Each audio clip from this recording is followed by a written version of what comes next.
The future of HR has to be more towards organizational development. It needs to be around organizational transformation, understanding the output and the vision of the business and how we empower our people to get there. That is the role of HR. They keep telling us that it's all over for HR. The age of AI is upon us, and that means HR should be prepared to be decimated. We reject that message. The future of HR won't be handed to us. Instead, it'll be defined by those ready to experiment, adopt, and adapt. Future-Proof HR invites these builders to share what they're trying, how it's going, what they've learned, and what's next. We are committed to arming HR with the AI insights to not just survive, but to thrive.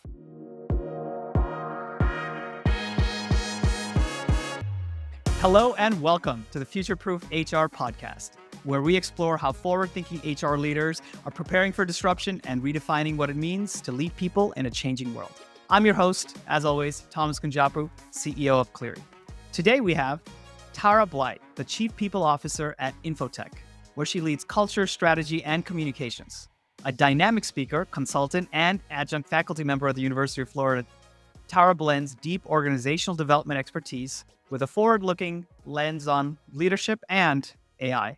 She's spoken widely about future-ready leadership in the age of AI and believes that integrating generative technologies with human-centered skills isn't just possible, it's essential. So let's get into it and welcome Tara to the podcast. Hi, happy to be here. So tell me a little bit about the concept of future-ready leadership that you've been talking about. What is this all about? Yeah. So you said my background is people, culture, communications. It is. But really, it's transformation, right? And so this, to me, is very aligned with that. At Infotech, I have the privilege of embedding AI into our strategy. It's part of our OKRs. I'm one of the executive team who's focused on that strategy. But for me, the heart of this work is simple right now, and the transformation itself is simple. AI doesn't make us less human. It makes us more human. And that within itself, and I know you like to potentially debate a little, I'm okay with starting there. Like, I've been talking about this for a while before it became trendy. You were, because history shows every technological revolution right now resets the skills we need. And so when you're coming from an organizational standpoint, you're coming from a people standpoint, my expertise, you need to understand that pattern repeats. But the leaders who lean in earlier are the ones that thrive longer. So that's where I'm really coming from with that.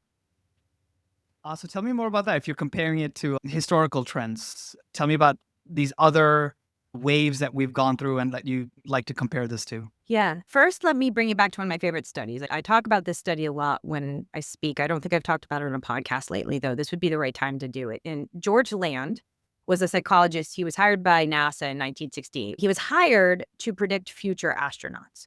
He conducted a longitudinal study, and he showed that 98% of 5-year-olds, 56% of 10-year-olds, I want to say it was like 13% of 15-year-olds, 2% of adults were creative geniuses based on this study.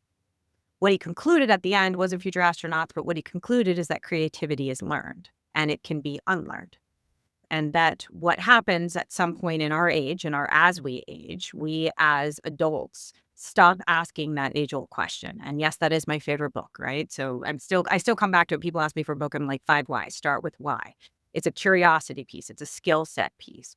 And over our lifetimes, we are often, as human beings, told to stop asking questions. Boxes are drawn around us. Frameworks are put into place. And eventually, someone that we look up to, someone that matters, tells us to stop asking. And we stop learning. We stop being curious. But my premise when it comes to AI and with that technology advancement, and I will talk about a little bit of where we've seen it before, is if creativity is learned, it can be relearned, right? And our job in the age of AI is to reawaken that curiosity, that creativity. What motivates me most is not just the future-proofing of companies, we're future-proofing people. And that's the leadership's most urgent mandate right now. Going back to your point, like I could go back to Socrates, right? So if I'm going back to like really old, I love to talk, but Socrates didn't believe you should write things down. He felt that if you wrote things down, that it would be a crutch for people. They wouldn't think as strongly. It'd be too obvious. The only reason we know anything about his writing is because Aristotle wrote it down for him. We come back to future today. Look at the internet when it came out and the number of executives that were against that. The printing press, any kind of technological advancement in our history has gotten pushback, has gotten the same thing we're seeing today when it comes to AI, has gotten criticism. And I'm not saying that healthy criticism isn't important, but we have to put ourselves in that standpoint first if we're talking about future proofing our workforce moving forward. That's a great point. That reminds me of the MIT study that came out a couple months ago about the idea that there's some early indications that use of AI is getting our brains more stagnant, right? Because we're relying more on it. But that's a similar, to your point, a similar way that people have, if not derided, at least had some feedback around initially in society when any new technology comes around. You're Googling it, and man, back in my day, I had to figure it out myself and look it up and know where to go with the Dewey Decimal System in the library. But let's talk a little bit specifically more about leadership, right? You're talking a little bit about the leadership angle and future-ready leadership within this age. Do you think your thoughts about this has shifted any with the rise of LLMs? You've been talking about this for a while, so do you think it's shifted with the rise of AI, or is it just another ingredient that we need to keep in mind as we think about leadership? So if we go back to the context piece that you just put, and then I'll square it in your question about leadership in particular, each wave of disruption is compressing time, right? So it took 100 years for electricity to scale, depending on what measure you use by that, for it to truly scale, meaning like adoption, like understanding, like space, where it becomes the way that we work, the way that we see the world, that versus the new thing that we need to fight against or wonder or change around. It becomes the standard. Smartphones, though, transformed our lives in less than a decade, depending on the thing. And for you, and I don't know how old you are, but like within our lifetime, we went from not having that to having that, and now it is the center of what we do. AI has gone from niche to mainstream in under 3 years by a lot of arguments. Now mainstream, you're talking to two people who are talking about AI all day most of the time. And I know there are still many resistors who are still like, what do you mean by that? And where does it look? But if you just look at the facts, we got 700 million people as of last week, probably gone up again, on ChatGPT right now. 700 million people using it on a daily basis. Okay. So if I put those historical parallels back into the leadership context, I like to use my favorite futurist quote, and his name's Maurice Conti. I also like to joke about this, so please bear with me. From what I can tell, you become a futurist by just saying something in the right context enough that comes to be true, and then they give you that title. So that's my ambition. I'm gonna do that enough that maybe one day I'll be a futurist. But Maurice Conti, in a talk about 7-8 years ago now on a TED Talk. I'm going to go back. I want to say it was 2017. His famous quote was, "The world's going to change more in the next 20 years than it has in the last 2000." And he was specifically talking about agentic AI, and before others were in 2017, and how it would plan, act, adapt, and become a digital colleague. So from a leadership standpoint, my premise of leadership has always been situational leadership, and you can have a lot of different definitions. There's a lot of good leadership practice out there. I don't care if you call yourself a servant leader or a situational leader. Your perspective is you lean into the needs of your people and you understand the needs of the business, and you place people in a way where they can transform themselves to be successful. Where we need to change leadership mindset is the people and the resources that you're looking at, both in regards to the different generations that are working side by side and the digital workers that are now working side by side. And we also have to understand that resistance is natural. Like the joke about Socrates is real, but not every leap. It's the real barrier isn't tech, it's always mindset. And from a leadership standpoint, it's how do we move that mindset? Mindset and practice is iteration. And Infotech, for example, we don't launch big bang type IA programs. We embed AI in our OKRs. We're running safe to fail pilots. We normalize learning loops. We turn on the magic sparkle icon in every software somebody already trusts, because when we don't know what something is, we call it magic. And that magic right now is AI, right? So we make sure that functionality is not governed away for somebody being able to use it. And that allows for adoption that scales. So there's a lot we could dig into, but I'd love to talk about mindset and also I guess what you're seeing at this moment in time across your peers. So what's something you're seeing in the field, excitement, hesitation, implementation, curiosity, whatever that, what is the general mindset you're seeing across HR leaders at the moment I am, with regard to AI? yeah, current state today, and I think that this will change because it was different a couple months ago. Current state today, I'm seeing a bit of a divide between industries, right? So those that understand the clear business argument of it, Mhm. the valuation multipliers for those owned by private equity, the GPD 13 trillion type studies that are coming out on where we're going to add to our global economy with what this can come. Those industries that are driven and focused on those types of spaces, you're seeing embracing, and then you're seeing adoption from technologists. I'm in the SaaS industry right now. I serve civil and infrastructure construction though. So I think I'm a perfect guest for that because I'm a SaaS company. So we're going to have a lot of cautiously curious employees generally. Our customers are construction. Traditionally and historically, the hardest to transform mindsets in. In fact, it's the only industry where we see a paradox where you introduce technology and productivity actually went down, not up, because there was such resistance to this fear of being obsolete. And that was any type of just moving from paper plans to putting them on a computer, not trusting that computer and what it would do with that, still having people drive to turn in their bid because they couldn't trust the system, even if it was more efficient, more effective, or more secure, right? Now we have that multiplied when we're having to trust someone to compute with you, augment your learnings, learn with you, something that replaces something we do with our mind versus something we do with our hands. And we're seeing that same resistance. So to answer your question, in my industry in technology, and for any of the HR leaders out there, I would say we're seeing a lot of cautious optimism. I'm hearing a little bit of frustration. I'm actually seeing this disconnect of people pointing at my peers and or governance officers within an organization and saying, I want to use it, but they won't turn it on, or they're afraid of the security or our data, or this agreement makes it difficult. And or you have them turning it on in a way where without the proper support, and that's not training, but the proper support for people to iterate with it. And sometimes some of these software companies are turning it on before it's actually been built out, and they have a negative impression of it, and then they don't go back and try it again. And then you have industries, and side, I'm the chief people officer for a tech company, but I also own a cocktail bar and lounge on the side.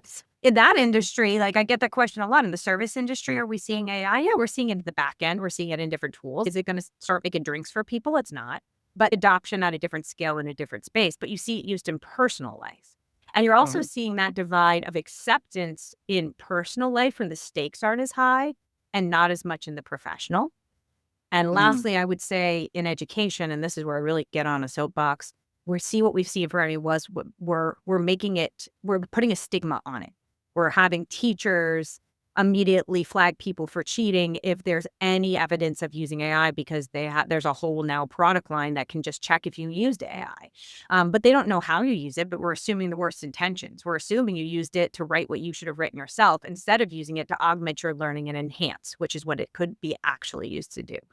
But then I get the debate, like, how do you make sure students don't do that? The same way that you do in any type of learning. You give them that ability to lean in and move with something and to iterate with it, and you'll see that augmentation. In the workforce, though, lastly, my comment is I still am hearing from some workers, not so much in the technology industry, but in the retail industry, in the service industry, in the commodity industry a lot, right now in present tense, that there's a fear of that people feeling like they will look as lazy if they're known to use it. So they're using it on the side. They're using it on their personal device. They're pulling it out of their office computer and they're doing it on the side and using it because they're interested. They think they can augment it, but it hasn't been accepted yet, or they're worried about the stigma that will be assigned to them if they do. I will tell you, though, that will work itself out. We're 3 to 4 months away from that's going to go away. This is a typical hiccup in that process, and you're going to have fast movers and slower movers. But you have to adopt it. You have to move forward. That was a conversation about several different things. So I think what I'm hearing is that specifically with adoption within HR, it changes based on industries. The ones that are technology forward tend to both have the personnel who are curious and always looking to adopt new things, and they tend to be earlier adopters, which is traditional. But then you also mentioned industries that are like either private equity driven or have some kind of investment thesis where there's an efficiency play on the business side that drives adoption. And it's interesting that you mention it's almost like two different polar opposite responses to this. So in a lot of organizations with knowledge workers, top down, the company's looking for more adoption. Hey, everyone, please use it more, experiment more. Let's get people moving in that Yeah. direction. But you're saying sometimes with service workers and several other industries, people are like who are doing it are actually hiding it because it seems culturally like it's actually not something it feels akin to cheating. Yeah. Almost. It's pretty bifurcated there. So I think all of this comes back to that comment you made about mindset, right? Like ultimately it's a mindset shift. So what role does culture play in scaling this mindset shift across the organization? So the biggest, like how do we create safe environments? How do we appreciate people? How do we set them up for success? How do we make sure that the organization is lifting together? One of the comments that we talk about in innovation, and this is a talk that's been around for a while. So let's change the term here from digital transformation and AI, which is the innovation of the moment, and it is quite the innovation of the moment. It's a transformational innovation. It's something that will change the way we do work, and it does deserve that type of level of emphasis. But if we talk back to, say, 15 years ago in my profession, the big talk, and you started to see these chief innovation officers be created, and this idea of innovation at a different level. And the basic concept behind that, which I do buy into very much, and we see companies that succeed because of it, is if you're not experimenting, you're eroding. There's enough pressure. There's enough notice to see, like, people on the T500 right now. Companies used to be on that for 65 years on average, if they with the same standard value proposition. That was back in 1950, 1960. But today, you're lucky if you're on that for 12, if you don't completely transform the way you do business. And it's not because of the tech, it's because the people need to transform. And we got to move out of that kind of safety and stagnation standpoint to moving that mindset. And so culture, in regards to answer your question, how we create culture really is around empowering people, giving them the mic, giving them the space, giving them the ability to iterate, giving them the space to ask questions, to learn from where they are, to lean in from their seat, and to lean in from their position. I'll give a real-time example. I did a presentation for my organization 2 weeks ago, and it was well received. But one of the questions that came out of it was, because I say that jobs are being eliminated. I'm not going to take the bet that is. Jobs are being eliminated, but opportunities are not. AI will create more opportunities, more jobs, more new jobs than it eliminates, without a doubt. People then take that and say, yeah, but I don't want to be a machine learning engineer. You don't have to be a machine learning engineer. We're not replacing engineers with AI. We're replacing engineers who don't use AI with engineers who do. We're not replacing customer service. It's still a job that's needed, but the skill sets that you need and how you go about your job and the tools that you need to adapt in this space. So to adjust that culture, you need to create transformation in the structures, the systems, the communication, and the space. That makes sense. But it is right for people to jump to that. Hey, like I'm not an engineer, or I'm not going to be creating new models or work for one of the major like LLM kind of companies, right? Are you saying that the roles will exist in some form going forward, just that how you do it will change? Yeah, I mean, I say that the professions will exist in some form. I guess if I'm going to make it broader, the roles themselves, there's many roles that will cease to exist as they are defined today. And this is an artifact of my systems, of us. If I'm talking to my other HR leaders out there, we've created the biggest artifact that's the problem here, which is called the job description. And we fought for years how employees don't want to have other duties as assigned. If it's not on their job description, they don't do it. That can't work anymore. Your job needs to change and adapt at a pace that we've never seen before. And that agility and that ability to adapt to the needs of your environment and to the needs of your role needs to shift. But the professions don't change. What I'm saying is there still a need? And I could take any profession, I could take any industry. Will there still be a need for a sales and marketing role, a customer success type role? And I'm using SaaS because that's easy. That's coming off of my head. A retail management type role, a supply chain management type role. Yes. So most people picked a profession that's broader, but the way they go about that would change, right? If let's take the one that is the most, I think, debated right now. Do we need content specialists anymore? I get that a lot. That like those exceptional writers, those creative geniuses that just had a way with words that we couldn't create ourselves. And we hired people to be able to do that. I would say absolutely we do. Is it fair, though, to expect probably a 4 to 5 time multiplier today if they were using tools correctly in their output? Yes, those people are already better skilled to continue to do the job we still need to output in than anyone else I could hire in that role. But they need to adapt how they do it. And they need to use the skills of today to do that and understand what that looks like.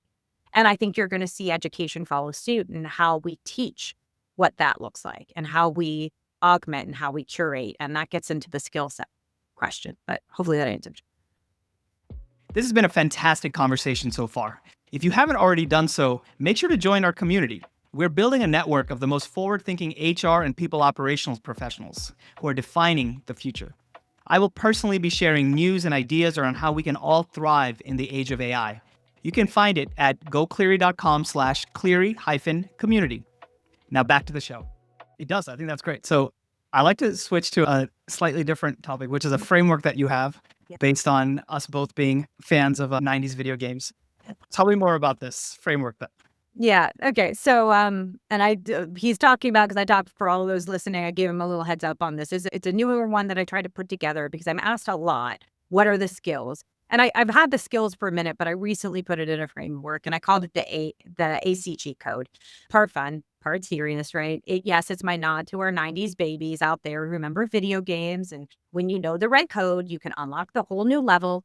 In the age of AI, this is the code that will help upskill. That will help people unlock that level. And the formula is simple. It's action plus connection. And then, playing with A's here. So I used the different names. Action includes agility, agency, adaptability. Connection is communication, curation, and curiosity. As I said, my most important skill that I've talked about for 20 years, curiosity, that innovation skill set. These skills give us that human edge, right? So they're not new, though. And that's where I want us to pause on. Like these are not new skills. They are very similar to the emotional intelligence is proven to be the most effective in leadership, not IQ. Look at what defines emotional intelligence. Those terms, those skills are also very aligned with the highest in EQ. Agility is critical thinking at pace. Critical thinking has been a top 5 skill in my profession of Fortune 500 companies for people they're hiring out of college across industries. Top 5 most important skills for the last 25 years. It's never fallen out of the top 5. The difference is at pace. We don't have the time anymore to go into a room with a bunch of other smart people and take 2 weeks to make the decision. We have to make the best decision we can, given the context we have and the tools available for us. And we have the perfect partner to do that right now in what AI provides. And it's incredible at that. Decide fast, adapt quickly, move. Agency is ownership. Agency is that empowerment skill. It's making sure everyone sees that they have the ability to lead from their seat. And that's what's also been talking about for a while. When I say leadership, I don't mean people manager. I don't mean title. I mean taking an agency, an ownership, and an accountability over your actions, what needs to be accomplished, and where you're going to move it forward. That skill is critically important. Adaptability ties with resilience. Resilience is a big word that people have been used, but it's that flexibility across tools, across markets, across teams. And then connection. Communication, first and foremost. And yes, like this is, you said this beforehand, and I am interested in your lens on this before we prepped for this podcast. You wondered if the future HR leaders needed to have a more technical mindset. I would say the future HR leaders have to have more of a communicative mindset that they're already highly skilled at. They do have to have a systems framework to understand their ability to influence transformation. But communication in today's world at a simple standpoint is like prompt clarity, right? I think it was HBR's recent study. Came out January. 40% productivity boost when humans and AI collaborate effectively together.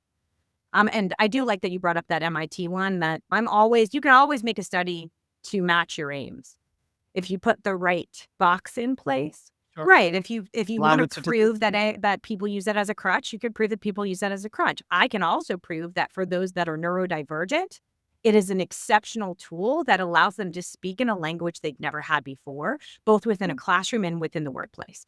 So come at me on that one, right? I'm going to come at you. Curation is the next one. And yes, it is discernment, and I needed to see. But it's curation, right? It's that judgment piece. And when I say by that human nature of we have tools that are going to provide us exceptional speed in regards to how we can now approach an answer, but we still need to be able to check it and align it and space it. So that discernment, that curation skill of what is good information and what is bad information and what do I ask next and where do I go from here is critically important.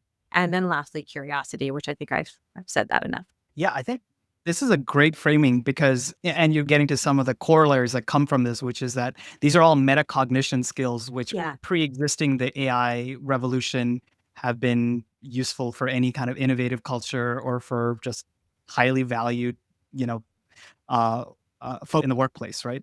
Yeah. Yeah, and there is this, I don't know if it's a tension, but the concept of mastery of these, you're good if, as long as you're curious, you're agile, like all these kind of meta lenses to look at how you come into the workplace, versus the technical skill set of being a specialist or having specific knowledge using a technology, or I don't know, knowing how to read a P&L statement for a public company and understanding free cash flow, or understanding how to run Google ads to generate demand for a SaaS product. Yeah. And there are skills that are obviously like valuable, but arguably the cheat codes that you're talking about are living a level above that. But the real question that I wrestle with is that really all that matters more? Because you use things like you talk about judgment, right? And coming in. So when you're, at least with this day and age of where LLMs are, going to that productivity boost, right?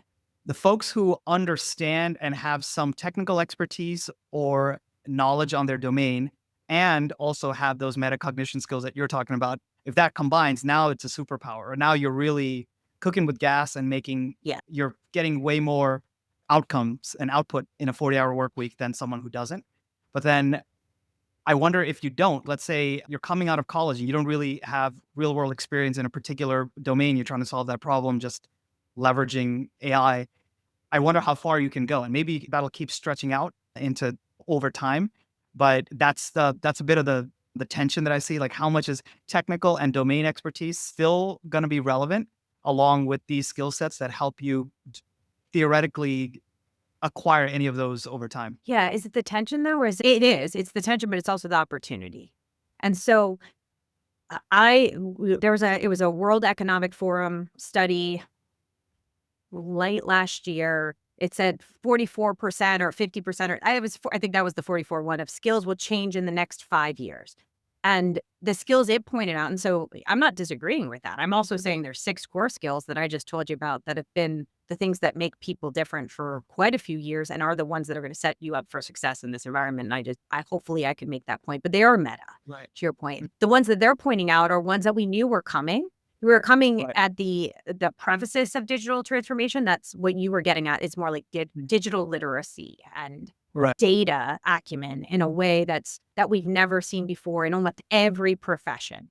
Professions that before you could say, I'm more of a word person than a number person. You don't get to make that delineation anymore. But the opportunity there is a mindset shift, coming back to your first question. And as a person who focuses on people and the incredible ability that human beings bring in transforming something, you don't know when a person does something, when they come into the room, the stakes have changed because their lived experience, their beliefs, their values, their space, their ability to change that whole dynamic because of who they are. And you don't know what that is. You can make guesses. You can look at their personality profiles. You can look at their backgrounds, but they are unique humans. When A happens, B doesn't happen, right? And that makes us special. But there is a mindset move. So the opportunity to me of that distinct skill set, yes, we do need to understand the distinct skill sets that are transforming in almost every profession. And digital literacy, technology, data, those types of things, I do not take away from that. We should be teaching that in every curriculum. And you've seen a groundswell for that. That was the moving from arts to STEM type idea. It was a little bastardized, in my opinion, but it doesn't mean arts aren't important and valuable and special and is still culturally what makes us human. But there's a greater move. So simplistic, like I like to use terms sometimes. If we celebrated the problem solvers in the past, we're going to celebrate now in every profession the problem finders. If we celebrated the ones that had the answer to the question, we're going to celebrate more of those that question the question and tell us what the better question to ask is. And that is a meta comment. I understand that because it is a meta capability and skill. But that is what is going to continue to put people to really prove people apart. And that is the mindset that we should be taking and looking at these incredibly tools that allow us to run faster than we ever have before because they augment, not replace, but they augment what we're already good at and they put things at our hands in that ability. And it's coming, it's here. So our job is to figure out how we're going to utilize that, if that makes sense.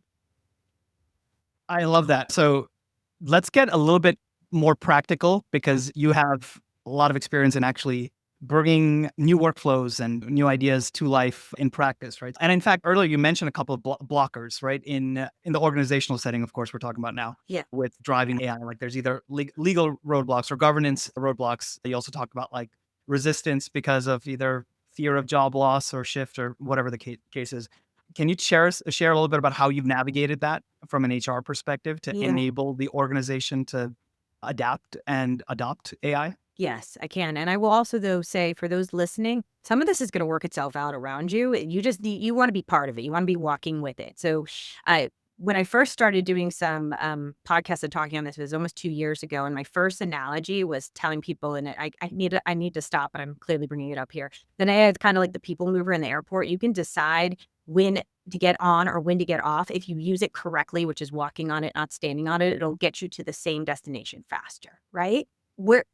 We are at, and what makes this a digital transformation that we are lucky enough to live through and therefore be the best position to understand right now is that we have that intersection of people, governance, and technological advancement that only happens when those things move together. They're almost always a little out of order. Right now, the technology is a little ahead of the governance and the mindset and the people. We've had the other way around where the people were ready before the technology came, and you've seen spaces of that. But if we understand that first, then we go, it's solvable by focusing on transparency, trust, safe experimentation, and the understanding that time is going to make it better. Hey, algorithm aversion is real. That's nearly half of the engineers. And again, I just told you, these are my more easily early adopters, but they're also my biggest critics or biggest skeptics. It's actually the more technical people that are the ones that are pushing back technically on AI outputs and that some therefore revert to old processes they can trust. And we got to get their mindset shift outside of that kind of stigma change. My major things that I say is one, my mantra is start with what's already on. So no matter where you are in your journey of AI, not everyone is as lucky as me where we have an entire leadership team that was ready to want to do this together. And we were working towards how do we make it work and how do we still protect our data and how do we not break things in the way? I do know some of you are fighting with just getting to be turned on. And so what I would say is start with turning on the things that you already trust. The software you already use. As I said, the magic sparkle icon, Google helped a lot of Google companies recently. You didn't have a choice. They just put Gemini on and pushed it out to you. But that was a great thing, right? So turn it on where it already is. It's already in your email. It's already in your docs. It's already in your spreadsheets. Start there. Iterate. Build confidence in it. Scale adoption. Show people that's actually AI too. Let them play with it in creative, fun ways, like share things in those spaces. But then we also have to work into that learning equity environment. One of the things that I think we did so well here, and that I would be my number one example of what we did, is we created open space for dialogue. We're a Slack company. Everybody has their own version of that, right? But meaning we communicate internally on Slack. We have a channel for everything. One of the first things we turned on was an AI channel. That channel, our executives are in. We answer questions when it's prevalent, but really they ask each other's questions. They answer each other's questions. They share resources. They share points of view, often very critical points of view. They share criticism of something that came out and is working or isn't working. And then you'll have somebody else pop in and say, try it again. I tried it today and now that works. You'll see those environments and communication happen. And it's not surprising at all to someone like me. In the pandemic, the way that I used to talk about how I transformed culture or how we helped to transform culture is we turned on Slack channels where people still got to connect with each other, even in an environment where we physically couldn't. So same thing applies here. And that's going to be my biggest thing for barriers. You do need to take down the resistance. You need to take away the stigma where you can. You do need to lead from the top, but just turn on the opportunities for exploration. And if the safest way you can do that, that might be the tools that you already have. And you turn on the tools that you already have. Let's assume that we're talking about a company where there's some like leadership level buy-in or board level buy-in about, hey, we need to like transform what we're doing. So around like AI adoption, you talked about being open, transparent, using a tool like Slack potentially to talk about things that people are seeing and communicating around that. But then earlier you also mentioned, actually it's gotten pretty structured. You have KPIs that's part of your ongoing planning process. So Yeah. did it evolve from something that you're talking about at an executive team level to something then it's just feels a little casual from an employee's perspective, from some communications, and then evolves towards something more structured and almost part of the oxygen, just as something as core as the planning process? Not well. So yeah, I would say yes, I've seen that in other spaces. That's not how it worked for us. And we did, and this is actually one of my recommendations for HR professionals out there, is you need to be part of the executive team that is understanding the mindset shift and the digital transformation and what we're moving forward. You need to understand that your peers, your chief product officer, your chief technology officer, if you have a chief innovation officer, you're going to start seeing chief AI officers. You're already starting to see that's going to be part of the C-suite soon. Their responsibility is to embed functionality in the products and the services and how you treat your customer, right? Yours is to embed it in how you do your work and the shifting of job responsibilities and tasks and the tools that are available in the spaces, in the removing of the stigma, in the communication around it. The OKRs for our company that I referred to came from our product officer first. She's exceptional. And one of her first things she came in, we hired a senior director of AI. We're a software company. You should probably be thinking about something like that. And the OKRs there are about AI functionality in the software itself and how it works. And it's actually the core, and it should be the core of our value proposition right now and our ability for growth and scale at a different level. It actually opens up a whole nother opportunity for our business, and it will do that for others.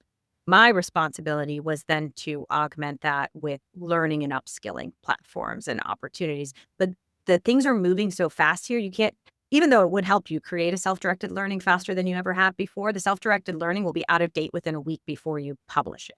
So you need to come up with open forums for that dialogue, for that communication. Like that Slack channel we talked about, opportunities for asking questions. We're doing a series of lunch and learns, but you know what works with your culture and with your space.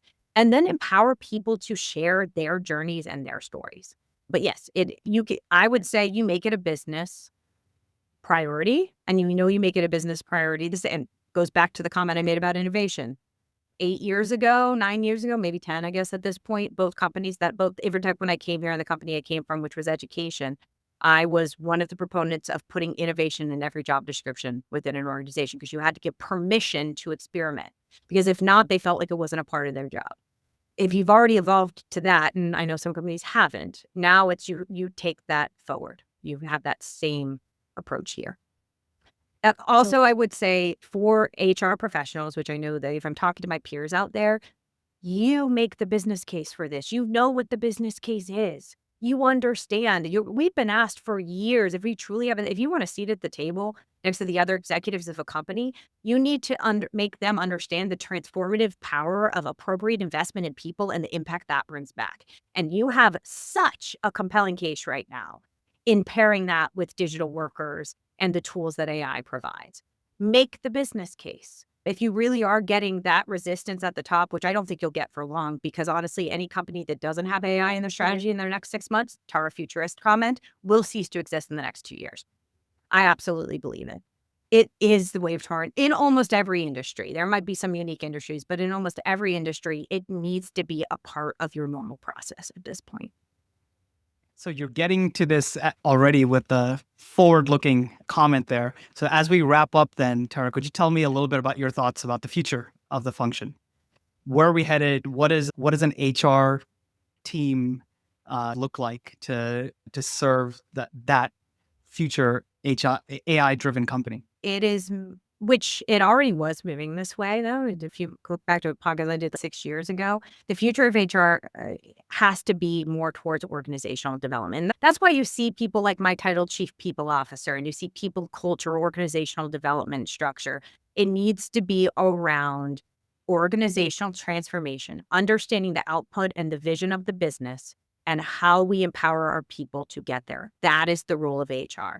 It doesn't mean that all of the other core functions that I'd call people operations are not still critically important, and they will continue to be important. But you need to transform your role from the paperwork and the reactive safety security role within the organization to the strategic facilitator. And we're prone to do that, capable of doing that. We're already skilled to do that. We are the examples I said before of our world doesn't go away. We don't not need HR people anymore. We just need to understand that HR people are organizational transformation people. They're the ones who understand people and structure. They put it together for the future of the business. And you don't have to wait to be perfect with that too. That's going to be my more gentle lean in for anyone listening. Don't get paralyzed by the concern of fear of being obsolete. Don't get paralyzed by when you put out initial communication and you get a lot of pushback or feedback. People are scared.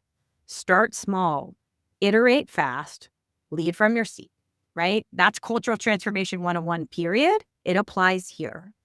And not just the CTO, not just the innovation lead, not the new chief AI officer, you, the chief people officer, the CHRO, the director of HR, the director of people development. I don't care what you call yourself. You are empowered and capable to help people transform, and you have the mindset, curiosity, and courage to do it. So go do it. I think that's the greatest place as any to end with that optimistic call to action for all the HR leaders out there today, as well as those who are just coming into the workforce and are interested in the function, because there's a lot of opportunity. It will just look different from what it has been. Yeah. And I love the continuity that you're bringing to the conversation around how leadership is constant throughout these many different technological transformations, and some of the core meta skills that are really necessary are coming even more to the fore in this AI era. I think this is pretty enlightening, and I think there are a lot of tips out there for leaders and practitioners out there alike. Thank you for all these nuggets of insight, Tara. With all that said, I'm going to say goodbye to everyone. Thank you for following along. Good luck as you future-proof your own organizations, your own HR functions, and I'll see you on the next one. Thanks, Tara. Thank you. Thanks for joining us on this episode of Future Proof HR. If you like the discussion, make sure you leave us a 5-star review on the platform you're listening to or watching us on, or share this with a friend or colleague who may find value in the message. See you next time as we keep our pulse on how we can all thrive in the age of AI. Hey, it's Thomas again. One quick question before you go. Are you and your HR team tired of answering the same employee questions again and again in Slack? If yes, our Cleary AI-powered Slack bot is here to help. It takes routine employee requests and answers it automatically while freeing up time for you to take on more important tasks. At the same time, it automatically builds up an HR knowledge base as you go. It's quick to set up, works right in Slack, and you can try it for free. Just head on over to gocleary.com/HR-chatbot to install it. It's, again, gocleary.com/HR-chatbot. Thanks again.